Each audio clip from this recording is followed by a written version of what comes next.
Division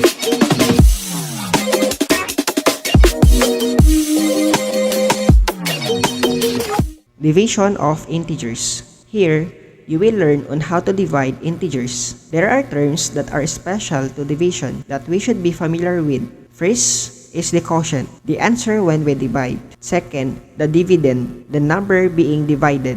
And last, divisor, the number being divided into something. Example, 20 divided by 4 is equal to 5. The dividend is 20, the divisor is 4, and the quotient is 5. Rules in dividing integers. Just like in multiplication, we also have the same rules. Number 1, when two numbers with the same sign are divided, the quotient is always positive. Positive divided by positive is equal to positive. Negative divided by negative is also equal to positive. Number 2, when two numbers with different signs are divided, the quotient is always negative. Positive divided by negative is equal to negative. Negative divided by positive is equal to negative. Number 3, the rules for dividing 0 by a non-zero number and for division by 0 still hold. 0 divided by non-zero number is equal to 0. However, if any number is divided by 0, the answer is undefined. Okay, let's have examples for same signs. Number 1, 20 divided by 4 is 5.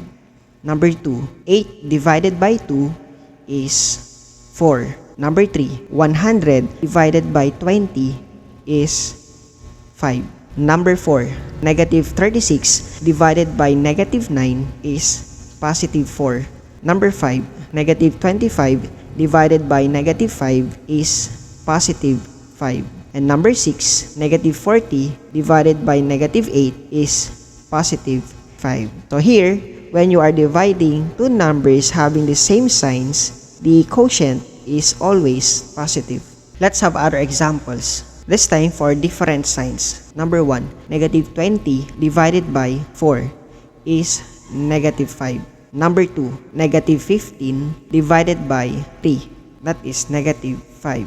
Number 3, negative 60 divided by 12 is negative 5. Number 4, 120 divided by negative 12 is negative 10.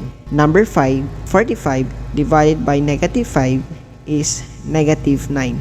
And number 6, 60 divided by negative 15 is negative 4. So here, as you can see, when you are dividing two numbers having different signs, their quotient is always negative. So that's for division of integers.